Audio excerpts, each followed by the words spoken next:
Vamos começar a gravação do 7º passo no caminho,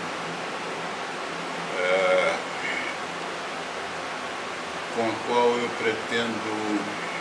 tento esclarecer uma afirmação ou pergunta que me tem sido feita ao longo do tempo, que é a seguinte: pode Deus ser mau? Seria possível que Deus fosse, na realidade, um ser maldoso? Essa afirmação tem sido feita a mim por diversas pessoas ao longo do tempo, com base em algumas observações.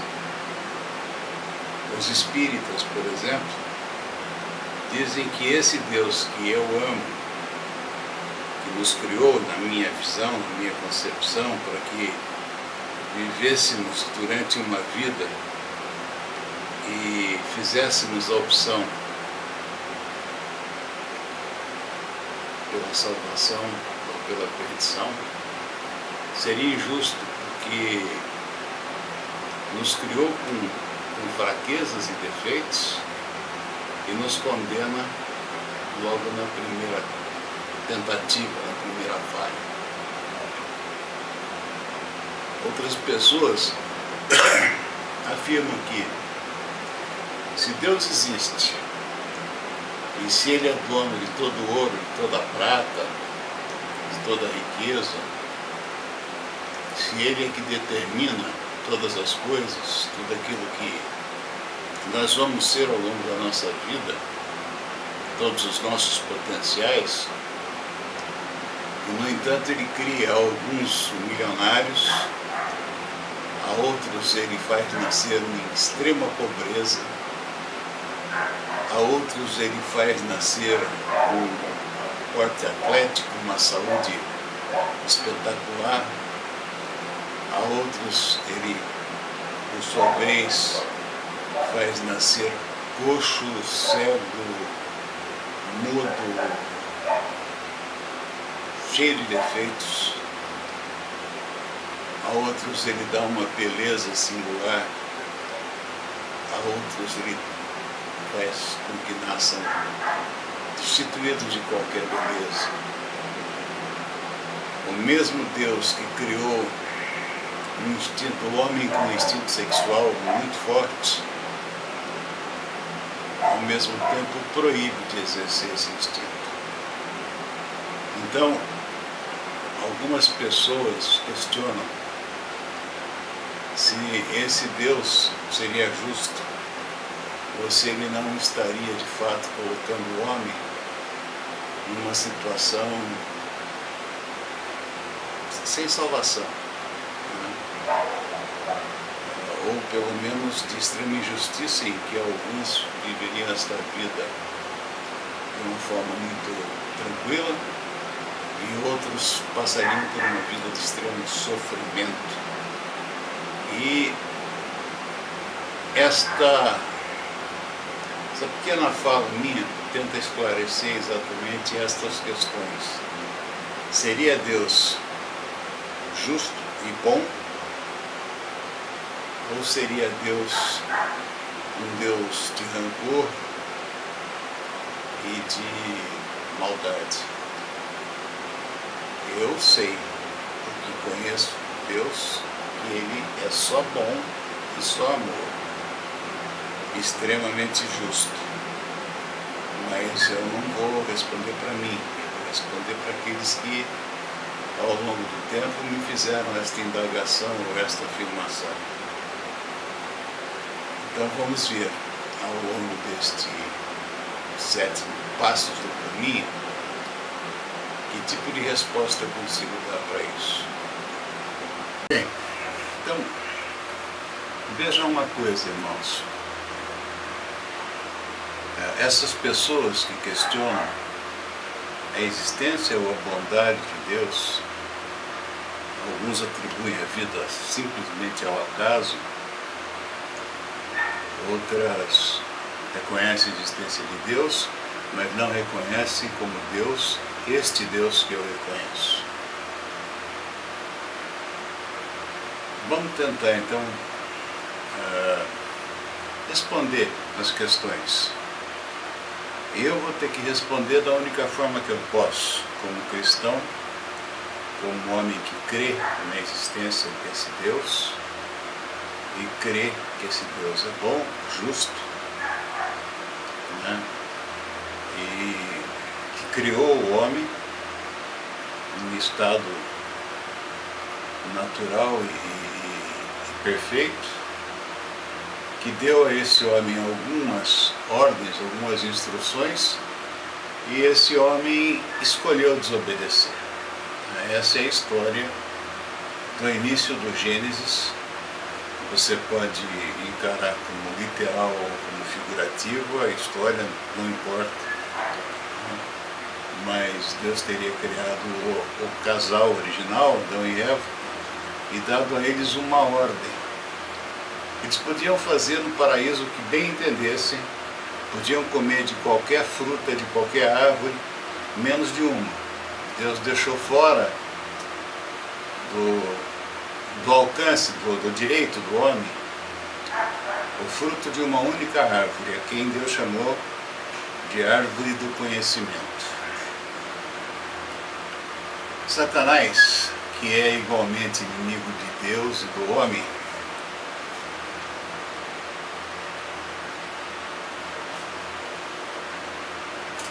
tenta o casal original, propondo a eles que comessem daquele fruto, do fruto daquela árvore. E Adão diz, não podemos, porque Deus nos preveniu que não comêssemos do fruto dessa árvore, porque se o fizéssemos, morreríamos. E Satanás diz a eles, ora, Deus está enganando vocês. Deus não quer que vocês comam do fruto dessa árvore, porque se o comerem, conhecerão do bem e do mal, e serão, portanto, iguais a Deus. E este foi o pecado original, o pecado cometido pelo homem de pretender ser igual a Deus, de não precisar mais de Deus, de poder se sentar no lugar dele, no trono, e comandar a própria vida, fazer as próprias escolhas, não se submeter mais à autoridade de Deus. Tendo cometido esse pecado, pecado significa errar o alvo, né? Tendo errado perante Deus, o homem se torna indigno da amizade de que desfrutava antes com Deus. E é expulso por Deus do paraíso, perde as condições que tinha de uma vida de inocência, de liberdade, sem morte, sem frio, sem fome, sem nenhum tipo de provação, uma vida plena. E é colocado na terra, para que aí o homem ganhasse o seu pão com o suor do seu rosto, e a mulher gerasse seus filhos no meio de dores. Mas foi só o que? Vingança de Deus? Ele quis se vingar do homem? Não foi. Deus tinha motivos para fazer o que fez, poderia ter destruído a humanidade ali, desistido do projeto humanidade e descriado o homem. Poderia fazer isso naquela época, pode fazer isso agora, se quiser. Mas não, Deus quis dar ao homem a possibilidade de que ele por si só escolhesse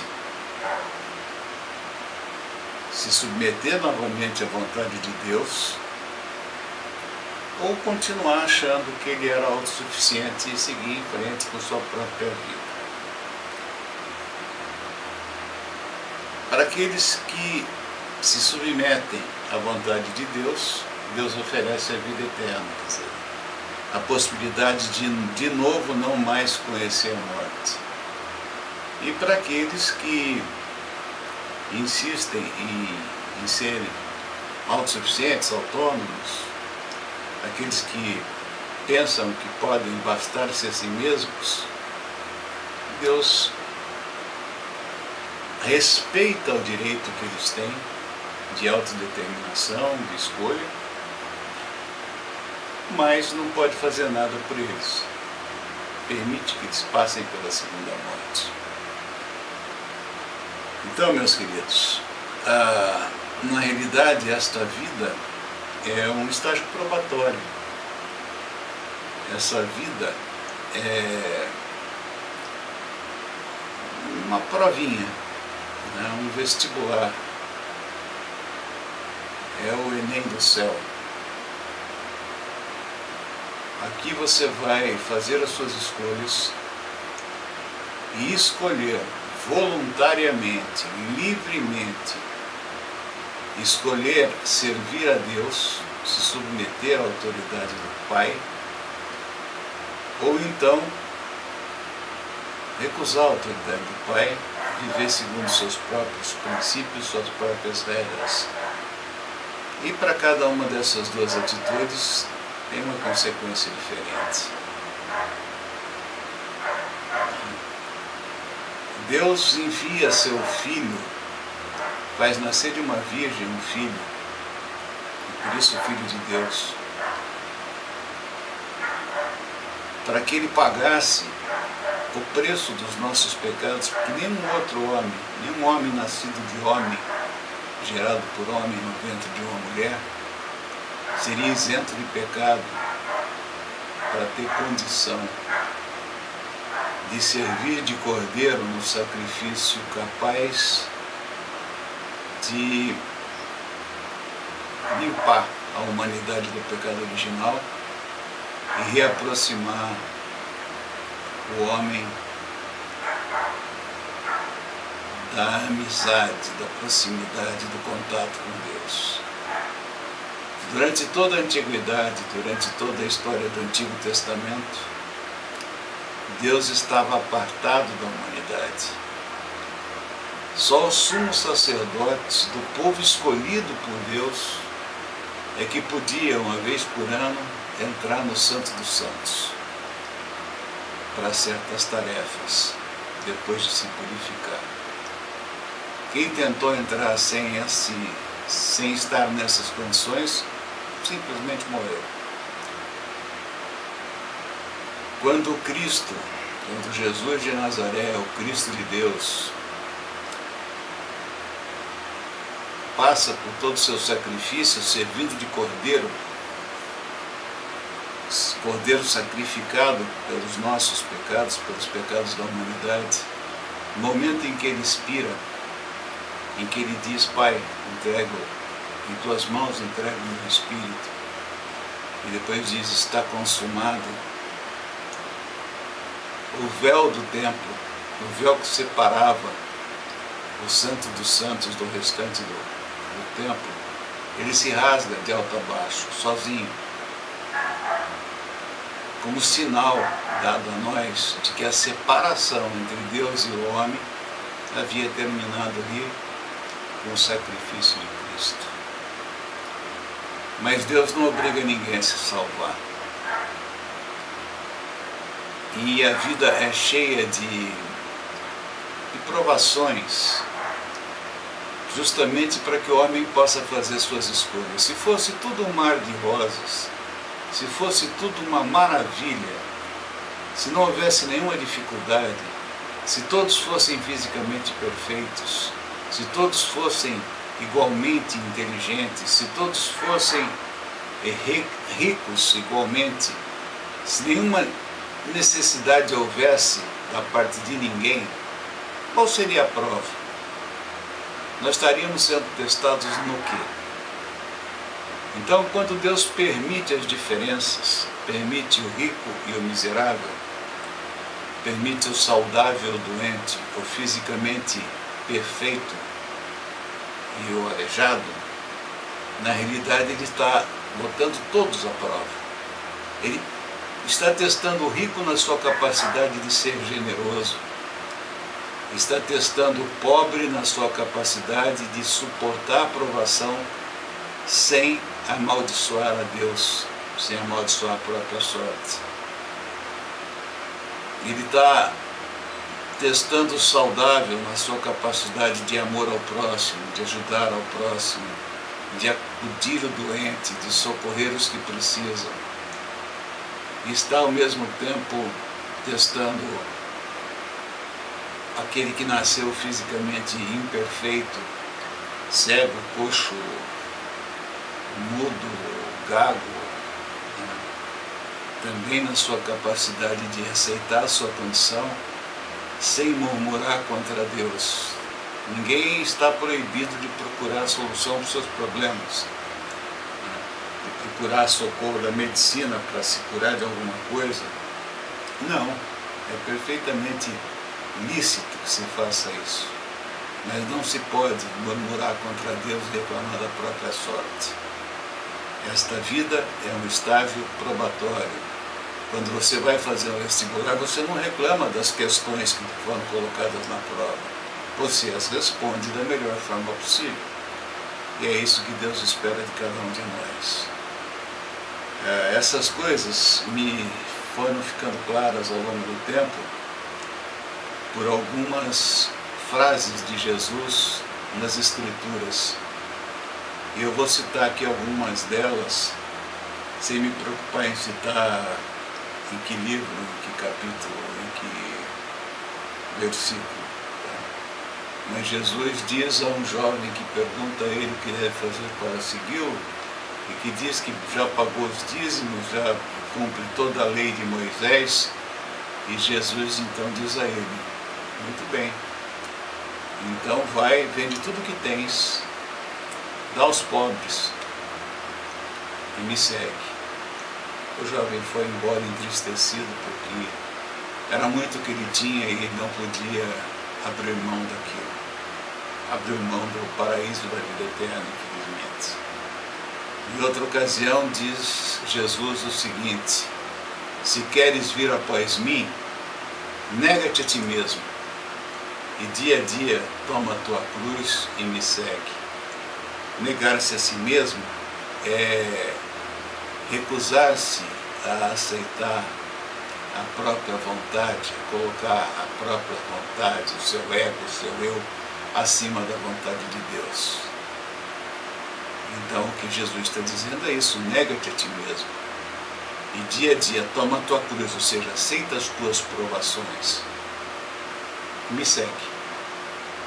Ou seja, viva como eu vivi, faça o que eu fiz. Jesus é muito claro nisso. E ele diz, em outra passagem: estreita é a porta e apertado é o caminho que leva à salvação, e poucos passarão por ela. E também diz: larga é a porta, espaçoso o caminho que leva à perdição, e muitos passarão por ela. Deus sabe que, infelizmente, embora ele desejasse o contrário, que só uma minoria será capaz de se salvar. Não que Deus queira condenar, mas que o ego do homem vai falar alto para a maioria das pessoas e elas vão se recusar a obedecer a Deus, vão seguir os próprios caminhos e por isso não obterão, não alcançarão a misericórdia e a graça de Deus, porque se recusaram a obedecer, só isso. Se você olhar toda a história do povo de Deus, é uma história de Deus testando o homem quanto à sua capacidade de obedecer. Ele chama Abraão e diz: Abraão, sai da casa da tua parentela e vai para uma terra que eu te mostrarei. Não diz aonde, nem a que distância, nem coisa alguma. Só dá esta ordem: sai e caminha, vai em busca de uma terra que eu te mostrarei. E Abraão não pergunta para ele: mas Senhor, lá tem água? Senhor, lá tem pasto para o meu gado? Não, ele simplesmente pega e vai. Reúne os seus parentes mais próximos, sua esposa, os seus servos, e vai em busca de uma terra que ele não sabe onde é, não sabe como é, mas ele vai, Deus ordenou, ele vai. Algum tempo depois, Deus anuncia a Abraão e a Sara que daria a eles um filho. Sara já tinha mais de 90 anos, Abraão era um ancião. Então, como poderia Sara gerar um filho? Mas Deus promete a ele que daria um filho, e dele a descendência seria tão grande quanto as estrelas do céu. Ele não duvida, ele acredita. Sara chega a ter dúvidas e faz com que Abraão se deite com uma serva e gere um filho da escrava.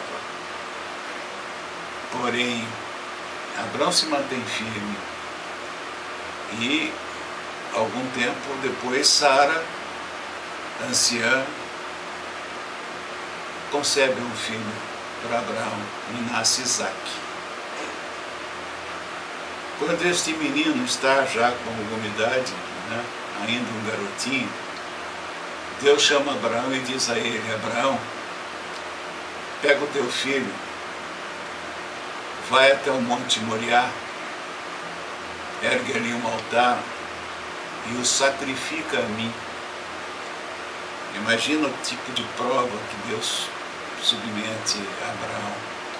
Pegar seu único filho, filho já da sua velhice, e o sacrificar a Deus. Mas Abraão não vacila. Chama seu filho, carrega um jumento com lenha para o sacrifício, chama 2 servos para que o acompanhem e vai em direção ao Monte Moriá. Quando estavam perto do local do sacrifício, ele manda os servos esperarem e prossegue com seu filho e o jumento carregado com a lenha. Isaque pergunta a Abraão: mas pai, aonde está o cordeiro para o sacrifício? E Abraão declara: Deus proverá. Chegando no local, ergue o altar, coloca a lenha, amarra as mãos e os pés de Isaque e o coloca sobre o altar. Toma em suas mãos um cutelo e ergue as mãos para sacrificá-lo a Deus. E nesse momento ele é detido por um anjo que ordena a ele que não toque o menino e mostra um cordeiro para que Abraão executasse o sacrifício. Então vejam, o que Deus quer na realidade é selecionar dentro da humanidade verdadeiros adoradores. Pessoas que sejam capazes de amar a Deus incondicionalmente e de obedecê-lo sem nenhum tipo de hesitação ou de condição. É isso que Deus espera de nós. É isso que Deus esperou dos anjos. E muitos dos anjos falharam, porque eram seres perfeitos. Lúcifer era o maior dos anjos, orgulhoso da sua perfeição, mas quando Deus disse a eles que um dia ele teria que se curvar diante de um homem, ele se rebelou contra Deus e odiou o homem. Porém, o que ele não sabia é que este homem a quem ele teria que se curvar era Jesus de Nazaré, o Filho de Deus, Deus com o Pai. Mas, de qualquer forma, ele se recusou a obedecer a Deus, ele se revoltou contra Deus, ele pretendeu substituir Deus, como o homem fez depois, induzido por ele. É isso aí, meus irmãos, meus amigos, eu os conclamo. Busquem obedecer a Deus sem condição. Aceitem as suas condições, as suas provações, respondam corretamente a esta prova que estamos submetidos, porque é um tempo muito curto. O que são 80 anos, 50 anos, 60 anos, diante de toda uma eternidade a ser vivida ao lado de Deus, em felicidade plena, sabendo-se daí que nunca mais se passaria pela morte. Enfim, meus irmãos, este é o 7º passo no caminho, e é o convite que eu faço a vocês. Vamos seguir os passos de Jesus, porque Ele é o caminho, a verdade e a vida. E Ele mesmo disse: ninguém vem ao Pai senão por mim. Até uma próxima oportunidade e até um novo passo no caminho.